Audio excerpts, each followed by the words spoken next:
Hey, what's up? Michał Żygowski here from Firmware. Today in this video I will be showing you the Dasharo Workstation, which is an open source firmware from the Dasharo firmware line.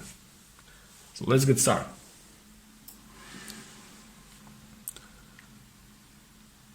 As we can see, the firmware is displaying a beautiful logo containing the logo of the project.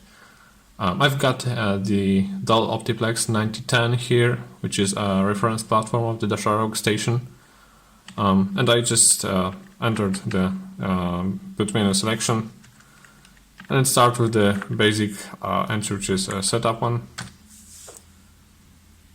And here we can see the usual gray, blue, black menu, which is often encountered in many machines out there when you enter the BIOS.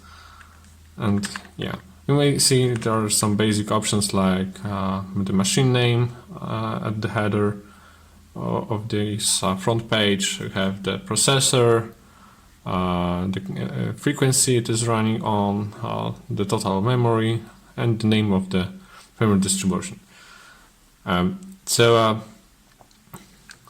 From the first look, it's quite basic and doesn't have many options yet. We have some basic ones like we can select the language here, or we can enter the device manager, and we have some other various options here like TCG drive management, which is a menu for controlling TCG Opal self-encrypting disks. I don't have one connected now, so I can't show any capabilities of this menu right now. I have a secure boot configuration where we can change the secure boot mode, and other stuff can replace the keys and trusted key databases here.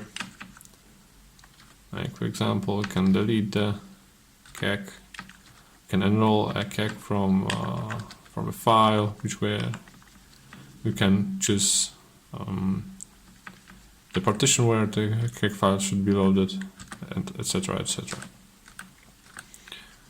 Also, we have a TPM configuration menu, which is a TCG configuration, and here we may select various operations that should be performed by the firmware on the TPM.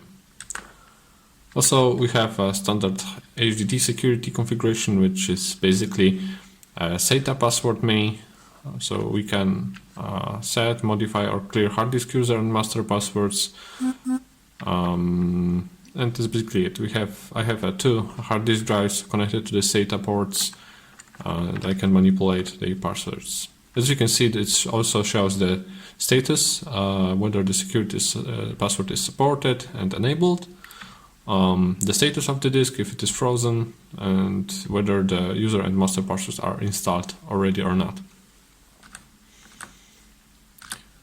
Also, we have a short menu to boot a given entry one time, and we have various options to choose from. Like I have already an installation of Ubuntu system, so I have an entry for this system and my menu. I can also boot from the SATA disk, which is partitioned in FAT32. I can enter the UEFI shell, or may alternatively use iPXE to boot from network. So let's see how the iPXE looks like. And here I can enter the shell, for example, invoke the HCP commands to retrieve the IP address and stuff, and then I can boot from the network. I can also go back to my menu by typing exit. The same goes from UEFI shell. So this is a standard EDK2 shell where I can type various commands. Like let's see, there is for example SMBIOS comments are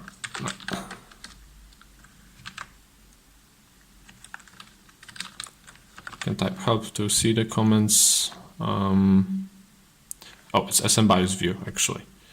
So for example, SystemBIOS view type 0 string 0 too many arguments. Okay.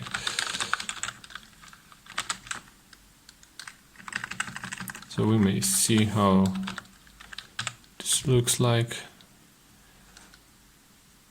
Oh, so the same BIOS view, we just can pass that type. Okay, so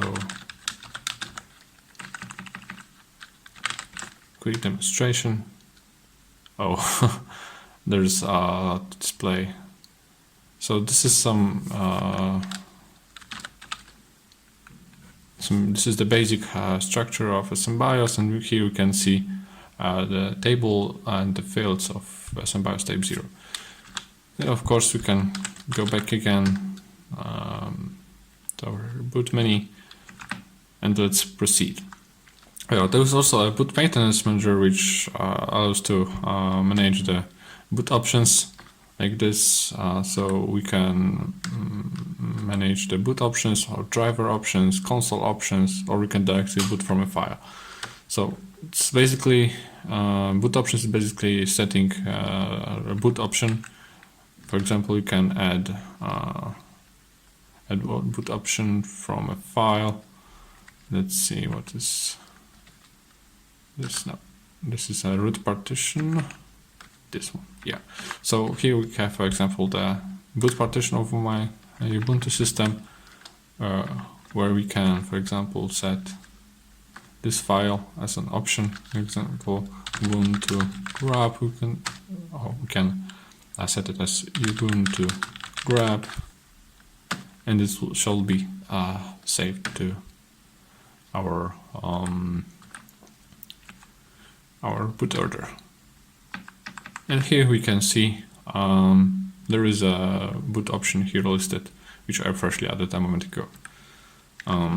We may also change the boot order of our options. So basically, you can enter to add this menu, and for example, let's move the selection up. And the help section below tells us that I should use the plus button to bring it up.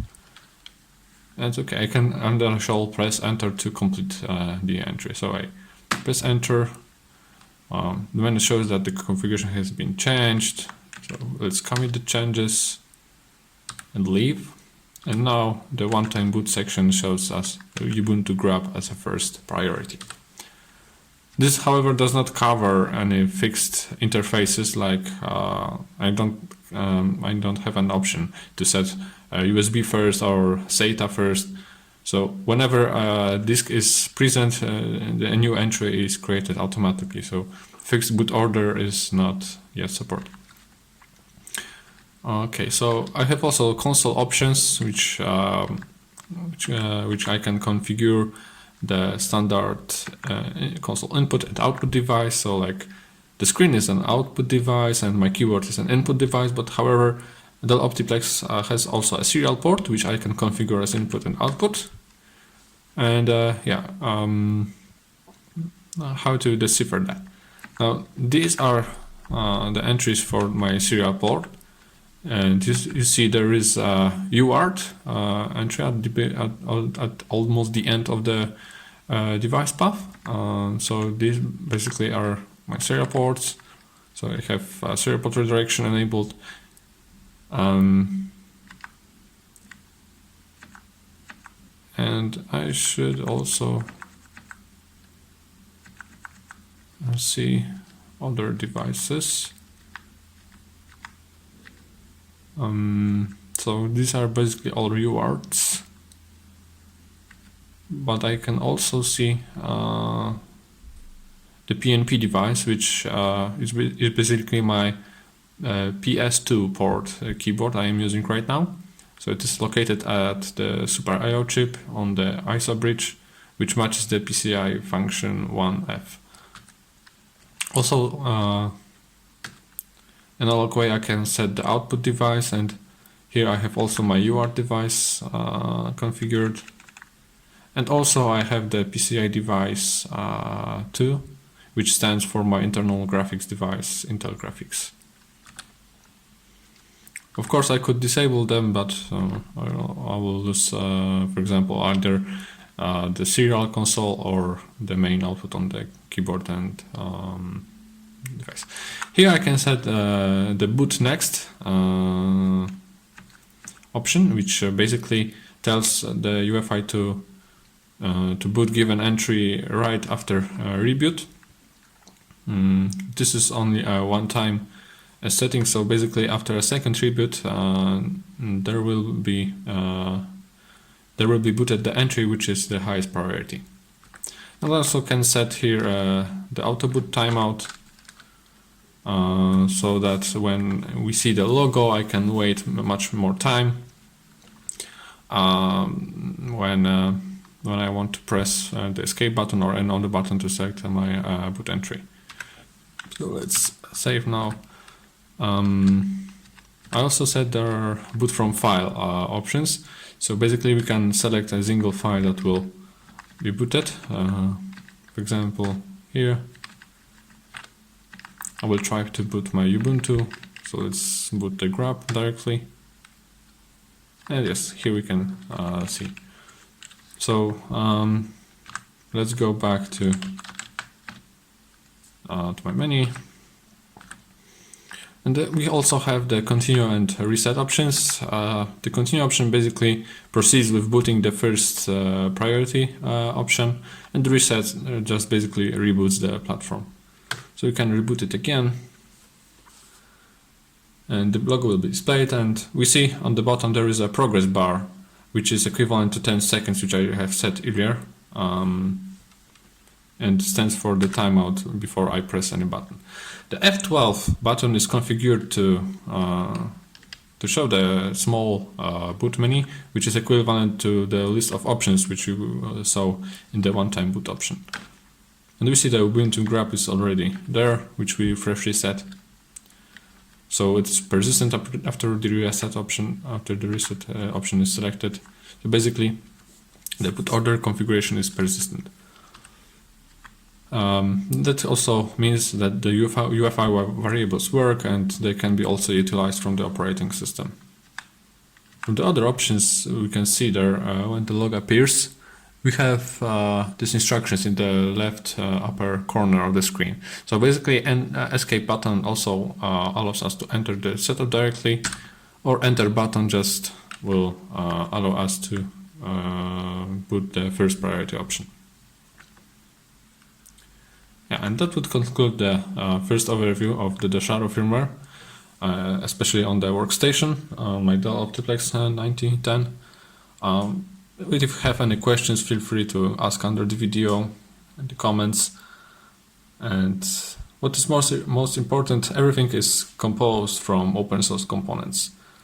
If you have a OptiPlex 9010 machine or 7010, you may also use that. We will provide more instructions soon how to build the firmware and install it. That would be everything for today. Thank you for your attention and subscribe.